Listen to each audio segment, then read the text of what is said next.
नमस्कार, आप सभी का हार्दिक स्वागत है एनवीआर एजुकेशन के इस यूट्यूब चैनल पर। और मैं संपत लेड आप सभी को राजस्थान कंप्यूटर अनुदेशक भर्ती की तैयारी करवा रहा हूं। इसके अंदर हम जो है सेकंड पेपर की बेहतरीन तैयारी के लिए C++ के कॉन्सेप्ट्स को पढ़ रहे हैं।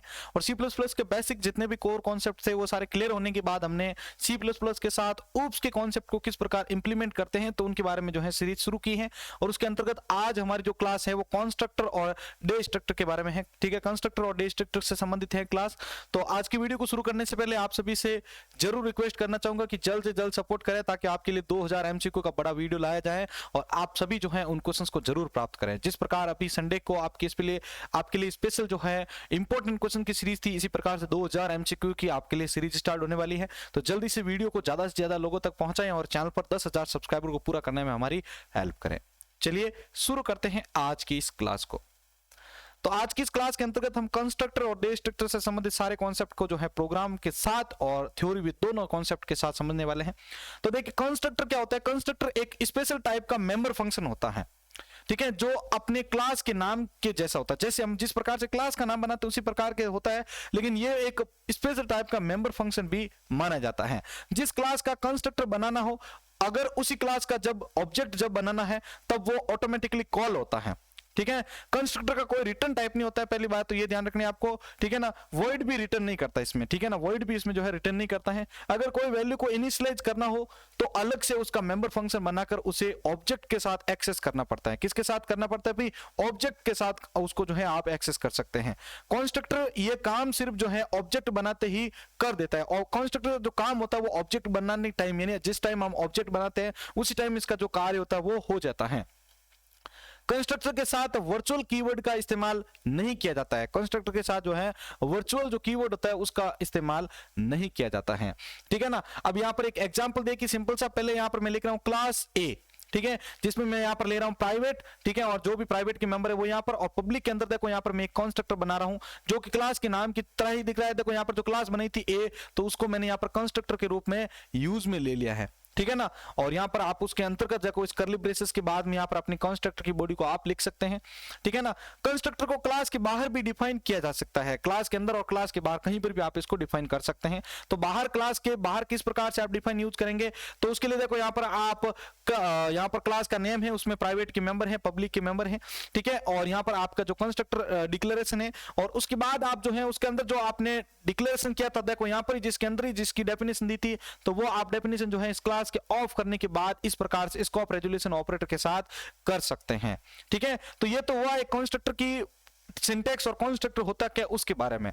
ठीक है, अब हम एक नॉर्मल से एग्जांपल लेते हैं जिसकी मदद से हम कंस्ट्रक्टर को समझते हैं। तो इसके लिए चलते हैं अपने टर्बो C++ की स्क्रीन के ऊपर। तो टर्बो C को आपके सामने पहले ला देते। ठीक है, ये देखिए आपके सामने टर्बो C+ आ चुका है। इसको नॉर्मली समझिएगा कि कंस्ट्रक्टर जो हो रहा है उससे मैं यहां पर देखो इसके अंतर्गत क्या कर रहा हूं कि मैंने यहां पर एक क्लास बनी है x नाम से। ठीक है ना, ex नाम से क्लास बनी है, और यहां पर पब्लिक के अंदर मैंने एक कंस्ट्रक्टर क्रिएट किया है। ठीक है, कंस्ट्रक्टर मतलब भी मेंबर फंक्शन जैसे ही होता है, स्पेशल टाइप का फंक्शन होता है। तो ये चीज आपको ध्यान रखनी कि कंस्ट्रक्टर मतलब एक स्पेशल टाइप का फंक्शन है जो क्लास के नाम के जैसे ही ये क्रिएट होगा। अब देखो मैंने क्लास बनाई x नाम की, तो उसी का एक मैंने यहां पर जो है कंस्ट्रक्टर बना दिया ex नाम से, जिसके अंदर मैंने डेफिनेशन के अंतर्गत ये बोल दिया कि जब भी इस ex कंस्ट्रक्टर को कॉल किया जाएगा तो यहां पर इसके अंतर्गत जो मैसेज है हेलो वर्ल्ड वो वहां पर आउटपुट में दिख जाएगा। अब देखो मैंने मेन फंक्शन के अंदर आया यहां पर, तो मेन फंक्शन के अंदर देखो प्रोग्राम जब यहां पर आएगा ना, इसको जब स्टार्ट होगा तो ये जो हेडर फाइल इंक्लूड करने के बाद सीधा वो जंप करता है मेन फंक्शन में। मेन में आने के बाद वो CLR SCR मतलब जो भी स्क्रीन को क्लियर करना पड़ेगा ये कर देगा। उसके बाद यहां पर ये x के अंदर आएगा। यहां पर तो x की डेफिनेशन क्या है कि यहां पर इसने हेलो वर्ल्ड को बुलाया, तो x का एक ऑब्जेक्ट बना दिया हमने e, और e के माध्यम से हम जो भी इसके अंतर्गत जो भी डेफिनेशन है उसको हम यूजर के सामने शो करवाएंगे। देखिए मैं इसको कंट्रोल और F9 के साथ रन कर देता हूं। तो ये देखिए आपके सामने हेलो वर्ल्ड बिल्कुल सही तरीके से पास हो गए हैं, बिल्कुल आपके सामने जो है सही तरीके से ये जो है प्रिंट हो चुका है। ये एक नॉर्मल सा एग्जांपल है कि किस प्रकार से आप कंस्ट्रक्टर को बनाते हैं, किस प्रकार यूज करते हैं। अब देखिए, अब उसके बाद हम जो है इस पीडीएफ को यहां पर वापस लेकर आ जाता हूं, और अब हम जो नेक्स्ट कॉन्सेप्ट है उसको देख लेते हैं। तो नेक्स्ट कॉन्सेप्ट हमारा होता है, देखिए इसके बाद हमारा कॉन्सेप्ट होता है कि कंस्ट्रक्टर कितने प्रकार के होते हैं। तो कंस्ट्रक्टर के 4 प्रकार है। पहला होता है डिफॉल्ट कंस्ट्रक्टर, दूसरा होता है आपके पैरामीटराइज्ड कंस्ट्रक्टर, थर्ड है आपका default constructor, sorry default constructor, parameterize constructor, एक होता है डिफॉल्ट कॉपी कंस्ट्रक्टर और एक होता है कंस्ट्रक्टर ओवरलोडिंग। ये चार प्रकार होते हैं कंस्ट्रक्टर के। तो सबसे पहला ले रहा हूं अभी मैं डिफॉल्ट कंस्ट्रक्टर के बारे में। तो देखिए डिफॉल्ट कंस्ट्रक्टर कोई पैरामीटर या आर्गुमेंट नहीं लेता है। पहला बात, ऊपर दिया हुआ प्रोग्राम जो है वो डिफॉल्ट कंस्ट्रक्टर का एग्जांपल है। देखो यहां पर आपने अगर पता हो तो यहां पर मैंने कोई भी इसके अंदर का जो है पैरामीटर नहीं दिया है, तो ये इसका डिफॉल्ट का उदाहरण है। प्रोग्राम में ए नाम का क्लास है और उसका कंस्ट्रक्टर बनाया गया है। जब ए क्लास का ऑब्जेक्ट बनेगा तब कंस्ट्रक्टर ऑटोमेटिकली कॉल होगा। जितनी बार ए क्लास का ऑब्जेक्ट बनेगा उतनी बार कंस्ट्रक्टर कॉल होता जाएगा। जितनी बार ये इसका ऑब्जेक्ट बनेगा ना उतनी बार ये क्या करेगा, उसको कॉल करता जाएगा। ठीक है, तो इसके लिए मैं वापस उसी प्रोग्राम को आपके सामने रख देता हूं। यहां पर समझने से अच्छा है कि आपको प्रैक्टिकल समझा दूं सारा। यहाँ इसमें मैं थोड़ा सा चेंजेस कर देता हूं कि भाई जितनी बार ऑब्जेक्ट बनेंगे उतनी बार ये कॉल करेगा उसको। तो देखो मैं एक तो इसको बना देता हूं E1, E2, इसको 2 बार कॉल करता हूं तो क्या रिजल्ट मिलता है। इसको थोड़ा सा मैं स्पेस दे देता हूं या ताकि नेक्स्ट लाइन में आपको मिलता रहेंगे। ठीक है, मैं इसके लिए यहाँ पर /n भी यूज कर लेता हूं। अब देखिए मैं जितनी बार ऑब्जेक्ट को क्रिएट करूंगा तो उतनी बार ये इसको कॉल करेगा। देखिए यहां पर अगर आप देख पा रहे हो तो हेलो वर्ल्ड को इसने 2 बार आपके सामने जनरेट किया है। अगर मैं यहाँ पर एक और ऑब्जेक्ट बनाता तो क्या होगा, यहाँ पर E3, देखिए यहां पर इसको ये 3 बार कॉल कर देगा। तो ये क्या होता है कि जितनी बार आप इसको कॉल ऑब्जेक्ट क्रिएट करेंगे इसका, तो उतनी बार ये आपके सामने उस रिजल्ट को बार बार उस फंक्शन को जो कॉल करेगा। फंक्शन मतलब कंस्ट्रक्टर को कॉल करेगा ये। ठीक है, अब देखिए यहां पर ये चीज तो अभी आपने प्रैक्टिकल करके समझ ली है। उसके बाद आता है आपके पैरामीटराइज कंस्ट्रक्टर। पैरामीटराइज यानी जिसमें पैरामीटर यहां पर पास किया जाए उसके अंतर्गत। देखिए यहां पर मैंने पैरामीटर पास किया है, लेकिन लास्ट वाले क्लास के अंदर यहां पर मैंने देखो पैरामीटर कोई भी पास नहीं किया है ए के अंतर्गत। ठीक है, तो पैरामीटराइज यानी जिस कंस्ट्रक्टर में पैरामीटर को पास किया जाता है। तो पैरामीटराइज कंस्ट्रक्टर में कंस्ट्रक्टर को पैरामीटर पास किए जाते हैं। पैरामीटराइज कंस्ट्रक्टर में कंस्ट्रक्टर को अलग अलग आर्गुमेंट दिए जाते हैं। इसमें आर्गुमेंट की कोई भी मर्यादा यानी कोई भी लिमिट नहीं होती है। पैरामीटराइज कंस्ट्रक्टर में क्लास के ऑब्जेक्ट में पैरामीटर की वैल्यू देनी पड़ती है। जब आप उसको ऑब्जेक्ट क्रिएट करेंगे तो उस समय आपको उसकी वैल्यू भी देनी पड़ेगी। मैं अभी आपको बताने वाला हूं। नीचे दिए प्रोग्राम एडिशन के लिए 2 वैल्यू इनिशियलाइज करके उसका एडिशन किया गया है। यहां पर आप देख पा रहे हो तो मेरे पास A B C 3 यहां पर प्राइवेट मेंबर है और यहां पर A के अंदर मैंने इंटीजर x और इंटीजर y मैंने पास कर दिया है। अब मैंने यहां पर यह कहा है कि जो a का मान होगा वो, जो x का मान होगा वो a का होगा, जो y का मान होगा वो b का मान होगा, और c के अंदर मैं a और b को यहां पर जोड़ रहा हूं। उसके बाद अगर आप यहां पर देख पा रहे हो तो एक वॉइड डिस्प्ले नाम का मैंने फंक्शन बनाया है जिसके अंदर मैं यहां पर एडिशन कर रहा हूं यहां पर। ठीक है, a और b मतलब यहां पर ये फॉर्मेट कर रहा हूं इस स्ट्रिंग को शो करने के लिए यूजर के सामने। और मेन फंक्शन के अंदर मैं यहां पर क्या कर रहा हूं, a जो ऑब्जेक्ट बने उसमें मैंने 5 और 6 को पास कर दिया है। तो a का मान हो जाएगा x और x का मान हो जाएगा आपके 5, y का मान हो जाएगा 6, मतलब a का मान हो गया 5 और y का मान हो गया 6। तो ये दोनों जुड़ेंगे और यहां पर डिस्प्ले फंक्शन में चले जाएंगे। डिस्प्ले में क्या है, c का मान जुड़ेगा, मतलब a और b का मान जुड़ के c में चला जाएगा। चलिए इसको भी हम जो है प्रैक्टिकली समझ लेते हैं। देखिए यहां पर आपके सामने पहले टर्बो सी की स्क्रीन को ले आ जाता हूं और यहां पर अगर आप देख पा रहे हो तो प्रोग्राम को पहले समझ लीजिए। यहां पर मैंने यहां पर एक क्लास बनी है a नाम की, उसमें प्राइवेट मेंबर है मेरे पास A B C तीनों। ठीक है, और यहां पर पब्लिक के अंदर मैंने कंस्ट्रक्टर बनाया क्या, A नाम से, जिसमें मैं इंटीजर x और y को इसके अंदर पैरामीटर को पास कर रहा हूं। यानी आगा मतलब इसके बाद में जो भी मैं मान पास करूंगा वो जाएगा x और y में। अब उसमें मैंने क्या किया है कि जो x का मान होगा वही a का, जो y का मान होगा वही b का। लेकिन अब जो मैंने C क्रिएट किया है प्राइवेट मेंबर, तो C के लिए मैंने क्या किया है कि A और B को जोड़ दूंगा। भाई जो X और Y का मान आएगा ना वो A और B में भी चला जाएगा। तो C में क्या होगा कि इन्हीं X और Y का मान जो है जोड़ के हम इसमें डाल देंगे या A और B का मान जोड़ के C में डाल देंगे। अब वही डिस्प्ले फंक्शन के अंदर मैंने एक डेफिनेशन दे दी है कि जब भी वही डिस्प्ले फंक्शन कॉल होगा तो उसमें एडिशन ऑफ ये लिखा आएगा, उसके बाद A का मान छपेगा, तो जो भी A का मान होगा वो यहाँ आ जाएगा। फिर उसके बाद एंड वर्ड लिखा आएगा, उसके बाद B का मान छपेगा और इस वर्ड आएगा वापस और C, यानी इन दोनों का जो मान जुड़ के C में जाएगा वो यहाँ पर आपको दिख जाएगा। ठीक है, अब प्रोग्राम को आपको होता है जब भी प्रोग्राम रन होगा तो वो मेन फंक्शन में आएगा। तो मेन फंक्शन में आते ही यहां पर क्या होगा, A नाम का जो आपका क्लास है उसका कॉन्स्ट्रक्टर कौन सा है, A, तो वो कॉल होगा A के अंतर्गत हमने क्या डाला स्पेशल टाइप फंक्शन में इंटीजर x और y। तो 5 और 6 जो हमने दिए हैं वो चले जाएंगे x और y में, यानी x का मान a, y का मान b। तो a का मान कितना हो गया 5, y का मान कितना हो गया 6, तो ये दोनों जुड़ेंगे c में चले जाएंगे। फिर वही डिस्प्ले फंक्शन, ये जो डिस्प्ले फंक्शन है वो कॉल होगा। अब डिस्प्ले फंक्शन में हमने a और b के मान के साथ इसके मान को प्रिंट किया है जो कि एज इट इज आपको यूजर पे दिख जाएगा, यूजर स्क्रीन पर दिख जाएगा। देखिए यहां पर अगर आप यहां पर देख पा रहे हो तो 5 और 6 को जोड़ के यहां पर देखो एडिशन ऑफ ये एज इट इज आ गया। ए का मान कितना था 5, यहां पर आ गया, एंड बी का मान कितना था 6 आ गया, और उसके बाद इज और सी का मान जो था, यानी इन दोनों को जोड़ने के बाद जो 11 मान था वो यहां पर आपको दिखा दिया है। ये एक सिंपल कॉन्सेप्ट होता है आपके पैरामीटराइज कॉन्सेप्ट पैरामीटराइज कंस्ट्रक्टर का। ठीक है, तो यहां पर ये वीडियो अच्छा लगा तो भाई जल्दी से लाइक कर दे। आगे बढ़ते हैं नेक्स्ट कॉन्सेप्ट की ओर। इसके बाद हमारा जो नेक्स्ट कॉन्सेप्ट आ रहा है उसको समझिए आप। नेक्स्ट हमारा जो थर्ड टाइप आ रहा है वो है default copy constructor. Default copy constructor क्या होता है? कॉपी कंस्ट्रक्टर से ऑब्जेक्ट को बनाया जाता है। कॉपी कंस्ट्रक्टर में पहले कंस्ट्रक्टर ऑब्जेक्ट को किसी दूसरे ऑब्जेक्ट पर कॉपी करेगा। जो ऑब्जेक्ट होगा ना पहले उस दूसरे ऑब्जेक्ट पर क्या करेगा? उसको कॉपी करेगा। जो डाटा पहले ऑब्जेक्ट में है वही डाटा दूसरे ऑब्जेक्ट पर भी चला जाएगा। भाई मान ली कि ये ऑब्जेक्ट ए है, ये ऑब्जेक्ट बी है मान लो, तो यहां से इसके ऊपर जाएगा तो इसके अंदर मान लो कि 3 लाइन ऑफ कोड है, तो वो डेफिनेशन इसके अंदर भी आ जाएगी, मतलब ये डेटा इसके अंदर भी आ जाएगा। तो वो चीज यहां पर ये बोल रहा है। कॉपी कंस्ट्रक्टर में 2 तरीके से ऑब्जेक्ट को कॉपी किया जा सकता है। कौन कौन से वे हैं भाई? पहला तो है कि आप अपना जो क्लास का नाम है उसके साथ अपने कंस्ट्रक्टर का नाम लिख दीजिए, जैसे A2 है और इसके अंदर हम A1 लिख देंगे, तो A1 का डेटा किस में चला जाएगा? A2 कंस्ट्रक्टर में चला जाएगा। एक दूसरा तरीका यह भी है कि आप ये जो ब्रैकेट बना रहे हैं ना, यहाँ पर ये बनाने पैरेंथेसिस बना रहे हैं, इसके बजाय आप यहाँ पर इसको ऐसे भी लिख सकते हैं, क्लास का नाम, कंस्ट्रक्टर और दूसरे कंस्ट्रक्टर का नाम। तो देखो A1 का डेटा A2 में चला जाएगा। तो ये दोनों में से कोई भी आप मेथड यूज ले सकते हैं। ठीक है, तो ये समझ में आ चुका होगा। अब इसका भी एक एग्जांपल है जिसको मैं आपको प्रैक्टिकल करके समझा देता हूं। यहाँ पर तो मैं पहले टर्बो सी की स्क्रीन आपके सामने लेके आ जाता हूं और वहां पर आपको इसको जो है टाइप करके दिखा देता हूं। बस नॉर्मल सा इस इमेज में कॉपी कर रहा हूं। ठीक है, इसको बार बार जो है कॉपी करके मैं आपको दिखा रहा हूं कि किस प्रकार से काम करता है। तो यहाँ पर आप देखिए मेरे पास यहाँ पर मैंने एक ऑब्जेक्ट बनाया था, ठीक है, जो कि A1 का है। उसके अंदर मैंने 5 और 6 दे दिए और इसी प्रकार का एक और क्लास A के लिए मैं दूसरा ऑब्जेक्ट बनाता हूँ A2। ठीक है, जिसके अंतर्गत मैं यहाँ पर जो है कॉपी कर देता हूँ A1 को। तो देखो दोनों मेथड मैं बता रहा हूँ, ये वाला भी मेथड यूज करके आप A1 का डेटा A2 में कॉपी कर सकते हो। और एक और मैं क्लास बना के दूसरा मेथड भी समझा देता हूँ मैं, जो बराबर वाला था। तो मैं यहाँ पर ये इक्वल यानी असाइनमेंट साइन के द्वारा भी मैं इसको मैं क्या कर सकता हूँ? कॉपी कर सकता हूँ।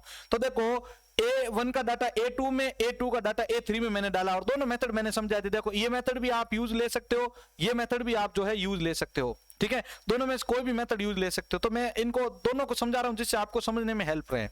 चलिए अब मैं यहाँ पर ये कॉपी करने के बाद इनको कॉल भी कर लेता हूँ। कॉल करूंगा तभी इनका डेटा दिखेगा। ठीक है, तो मैं यहाँ पर A1 का जो डेटा है उसको डिस्प्ले करवाना चाहता हूँ। तो A1 का मैं डिस्प्ले फंक्शन ले रहा हूँ, फिर A2 ऑब्जेक्ट के लिए मैं वापस डिस्प्ले फंक्शन को और लेके आ रहा हूँ। ठीक है, और उसके बाद में मैं जो है A3 के लिए डिस्प्ले फंक्शन को और कॉल कर देता हूं। तो ये आ चुका है। ठीक है, अब यहां पर मैं अगर इसको रन करता हूं तो देखिए आपके सामने इसका आउटपुट 3 बार आ रहा है। देखिए मैं थोड़ा सा इस आउटपुट को फॉर्मेट कर देता हूं। तो यहां पर मैं /n भी यूज कर लेता हूं ताकि इसके नेक्स्ट वाला जो है नेक्स्ट लाइन में चला जाए। और ये कंट्रोल F9 अगर करते हैं तो देखो इसको फंक्शन को 3 बार कॉल भी किया है और हमने कॉपी भी कर दिया है। तो इसको हम क्या बोलेंगे भाई? Copy constructor. तो याद करने का ट्रिक देखो, जिस कंस्ट्रक्टर के अंतर्गत कोई वैल्यू पास नहीं की जाती है। देखो मैं अगर यहां पर ये बना रहा था, अगर यहां पर ठीक है मैंने जब पब्लिक के अंदर देखो A बनाया जहां पर इंटीजर x और y पास किया है, अगर मैं इसके अंतर्गत कोई भी मान पास नहीं करता हूं तो वो होता है डिफॉल्ट कंस्ट्रक्टर। ठीक है, अगर मैं इसके अंदर कोई भी पैरामीटर पास कर देता हूं इंटीजर x और y, तो ये होता है आपका पैरामीटराइज कंस्ट्रक्टर, यानी इसके अंदर पैरामीटर देते हैं। अगर इसी पैरामीटर को हम किसी अन्य कंस्ट्रक्टर पर भी कॉपी करते हैं तो उसको बोलते हैं हम कॉपी कंस्ट्रक्टर। ये हो चुके अपने 3 कंस्ट्रक्टर। आगे बढ़ते हैं और नेक्स्ट कंस्ट्रक्टर के टाइप को समझ लेते हैं। नेक्स्ट हमारा कंस्ट्रक्टर जो आता है वो होता है आपका कंस्ट्रक्टर ओवरलोडिंग। कंस्ट्रक्टर ओवरलोडिंग क्या होता है? कंस्ट्रक्टर ओवरलोडिंग में क्लास में मल्टीपल कंस्ट्रक्टर ओवरलोडिंग की जा सकती है। जो कंस्ट्रक्टर होता है उसको मल्टीपल टाइम में यूज करेंगे तो वो क्या हो जाएगा? ओवरलोड हो जाएगा। सिर्फ उनकी पैरामीटर की संख्या और उनके टाइप अलग अलग होते हैं। कंस्ट्रक्टर ओवरलोडिंग फंक्शन ओवरलोडिंग के तरह ही होता है, डिफॉल्ट उसके तरह ही होता है। ध्यान है, फंक्शन को अलग अलग रूप में हम वापस यूज करेंगे। मैंने आपको लास्ट वाली क्लास में समझाया था। ठीक है, तो उस फंक्शन को बार बार यूज करेंगे और उसके अंदर जो वैल्यू होगी वो चेंजेस करते जाएंगे, तो वो फंक्शन क्या होगा? ओवरलोड हो जाएगा। ठीक है, तो इसका एग्जांपल है आप यहां पर देख सकते हो। एक क्लास A है जिसमें प्राइवेट के अंदर A और B दिया है, पब्लिक के अंदर मैंने कंस्ट्रक्टर बनाया A, और यहां पर A के अंदर मैंने बोला है A का मान होगा 2, B का मान होगा 3। और एक A और मैंने कंस्ट्रक्टर बना दिया जिसके अंदर मैं यहाँ पर इंटीजर x और y को पास कर रहा हूं। मैं कह रहा हूं कि जो x का मान होगा वो y का, जो x का मान होगा वो A का, और जो y का मान होगा वो B का मान होगा। फिर एक void show फंक्शन है जिसमें मैं A और B का मान प्रिंट कर रहा हूं। मेन फंक्शन के अंदर मैंने यहाँ पर क्या किया है कि A के लिए, क्लास A के लिए मैंने 2 ऑब्जेक्ट बनाए A1 और A2, जिसमें मैंने 5 और 7 वैल्यू को जो है पास कर दिया है। ठीक है, 5 और 7 जो वैल्यू थी उसको मैंने पास कर दिया। लेकिन यहाँ पर देखो A ये अलग है, लेकिन यहाँ पर ये अलग है। देखो ये A वाला अलग जो कंस्ट्रक्टर है वो अलग है, और इसी फंक्शन कंस्ट्रक्टर को मैंने जब दूसरी बार यूज किया तो इसका वैल्यू जो है अब अलग आएगा। तो ये ध्यान रखिए, मैंने अभी जस्ट बोल दिया था फंक्शन ओवरलोडिंग क्या थी, फंक्शन एक ही है, जैसे मैं फंक्शन ए लिया, इसको मैं मल्टीपल टाइम में यूज ले सकता हूं जितनी बार चाहे, लेकिन इसके अंदर जो वैल्यू होगी ना वो बार बार मेरे को चेंज करनी पड़ेगी, इसको बोलते हैं फंक्शन ओवरलोडिंग। और इसी का डिटो कॉपी क्या है, कंस्ट्रक्टर ओवरलोडिंग। देखो हमने यहाँ पर ये कॉपी किया तो यहाँ पर 2 और 3 थी, लेकिन यहाँ पर हम पास कर रहे हैं तो यहाँ पर 5 और 7 जा रही है, तो इन ए और बी का मान अब क्या रहेगा, 5 और 7 रहेगा, ध्यान रखिएगा। तो यहां पर ये डिफॉल्ट कंस्ट्रक्टर को पहले 100 करेगा, तो उसका 100 का जो मान होगा वो हो जाएगा आपके क्या 2 और 3, और जब ये दूसरी बार इसको कॉल करेगा A2 का 100, तो उस टाइम इसका मान क्या चला जाएगा भाई, 5 और 7 चला जाएगा। ये होता है आपके कंस्ट्रक्टर ओवरलोडिंग, यानी उस फंक्शन को या उस क्लास को बार बार आप यूज करो, लेकिन उसके अंदर का मान जो है वो चेंज करो, तो उसको हम बोलते हैं कंस्ट्रक्टर ओवरलोडिंग। अगर फंक्शन की बात है तो उसको बोलते हैं फंक्शन ओवरलोडिंग। अगर आप डायरेक्ट अगर आज की क्लास के अंदर जुड़ रहे हैं तो मैं आपसे निवेदन करना चाहूंगा कि लास्ट वाली क्लास, इससे पहले वाली क्लास जरूर देखिएगा, उसमें आपको फंक्शन ओवरलोडिंग का पूरा कॉन्सेप्ट समझाया हुआ है। और उसके बाद अपना जो लास्ट टॉपिक बचता है वो है अपना C++ के अंतर्गत डे स्ट्रक्टर क्या होता है। डे स्ट्रक्टर क्या होता है, तो देखो डे स्ट्रक्टर एक सिंपल टाइप मेंबर फंक्शन होता है जो ऑब्जेक्ट को डिस्ट्रॉय कर देता है। हमने जो ऑब्जेक्ट बनाए थे ना, यहाँ पर देखो ऑब्जेक्ट बनाते थे बार बार A1 A2 क्लास का नाम लिख के, तो इसको डिस्ट्रॉय करने के लिए किसका यूज होता है, डे स्ट्रक्टर का। देखो आप इससे ही बना सकते हो कि जो डी आ रहा है तो उसका मतलब डिस्ट्रॉय, मतलब डिस्ट्रॉय करेगा इस चीज को, तो ये होता है डिस्ट्रॉय, ठीक है ना। जब ऑब्जेक्ट आउट ऑफ स्कोप चला जाता है तब डे स्ट्रक्टर ऑटोमेटिकली क्या होता है, कॉल हो जाता है। डे स्ट्रक्टर कंस्ट्रक्टर की तरह ही होता है, लेकिन डे स्ट्रक्टर में पैरामीटर नहीं होते हैं। कंस्ट्रक्टर में पैरामीटर दिए जा सकते हैं, लेकिन डे स्ट्रक्टर में पैरामीटर नहीं दिए जा सकते। पैरामीटर मतलब जो इस ब्रैकेट के अंदर जो वैल्यू दी जाती है या जो मान पास किए जाते हैं वो पैरामीटर कहलाते हैं। डे स्ट्रक्टर प्रीफिक्स पर टिल्ड साइन के साथ इस्तेमाल किया जाता है, ठीक है ना। प्रीफिक्स पर जो है आपके टिल्ड साइन के साथ, प्रीफिक्स मतलब होता है पहले, पोस्टफिक्स मतलब बाद में। अगर मैं इस ब्रैकेट के मतलब यहां पर मैं लिखता हूं ए, इससे पहले मैंने कोई साइन दे दी यहां पर प्लस या माइनस जो भी, तो ये होगा प्रीफिक्स। अगर मैंने ये ए लिख के यहां पर इसके बाद प्लस लिख दिया तो ये होगा आपका पोस्टफिक्स। ये यहां पर इसका एक सिंटैक्स है जिसमें आप पहले टिल्ड का साइन लगाना पड़ेगा, ठीक है। प्रीफिक्स मैंने वर्ड इसलिए बोला क्योंकि ये पहले यूज किया जाएगा टिल्ड साइन, उसके बाद आपकी जो क्लास है उसका नाम लिखिए आप। तो देखिए इसका एक सिंपल सा एग्जांपल है, मैंने यहाँ पर ए नाम की एक क्लास बनी है जिसमें मैंने एक इंटीजर ए लिया है। अब अगर मैंने यहाँ पर आपको पता हो तो इंटीजर ए ले लिया, यहाँ पर मोड नहीं लिखा है, तो मैंने आपको क्लास के टॉपिक में पढ़ाया था कि अगर मैं यहाँ पर नहीं लिखता हूं तो ये डिफॉल्ट प्राइवेट टाइप का माना जाएगा। ध्यान रखिएगा, ये डिफॉल्ट जो है वो प्राइवेट टाइप का माना जाएगा। किस टाइप का, प्राइवेट टाइप का माना जाएगा। उसके बाद है कि पब्लिक में मैंने ए बनाए हैं कंस्ट्रक्टर जिसका मान, जिसके अंदर मैं इंटीजर एक्स को पैरामीटर को पास कर रहा हूं, और मैंने यहां पर ये कहा है कि जो एक्स का मान होगा वही ए का मान होगा। अगर एक्स का मान मैं 5 देता तो वाई का ए का मान भी क्या होगा, 5 होगा। उसके बाद मैं सी आउट करके कंस्ट्रक्टर को क्रिएट करके यहाँ पर मैसेज को प्रिंट कर रहा हूं, और उसी को फिर वापस मैं यहाँ पर डिस्ट्रॉय कर रहा हूं। यहाँ पर डे स्ट्रक्टर कर दिया मैंने, अब वापस यहाँ पर लिखा आ जाएगा कंस्ट्रक्टर इज डिलीटेड, यानी ये वापस डिलीट हो चुका है। तो यहां पर देखो उसके बाद यहां पर ये void show फंक्शन कॉल होगा और उसके अंदर ए की वैल्यू जो होगी वो कॉल हो जाएगी। और मेन फंक्शन के अंदर अगर आप आके यहाँ पर क्लास के लिए ए नाम का एक ऑब्जेक्ट बनाएंगे तो ए के मान चला जाएगा 5, तो जो एक्स का मान होगा 5 वही का एक का मान होगा एक्स, ठीक है ना। एक्स का मान 5 मतलब ए का मान भी 5 होगा। तो यहाँ पर देखो ये एक्स के अंदर मान चला गया 5, तो वो वहां पर किस में चला जाएगा भाई, ए के अंदर चलाएगा, बिकॉज यहाँ पर हमने बोला है जो एक्स का मान होगा वो ए का मान होगा, ठीक है। ये चीज होती है। फिर हम सो फंक्शन को कॉल करेंगे, सो फंक्शन में हमने क्या लिखा है, वैल्यू ऑफ ए, तो ए का मान यहां पर आपको यूजर पर दिख जाएगा आउटपुट।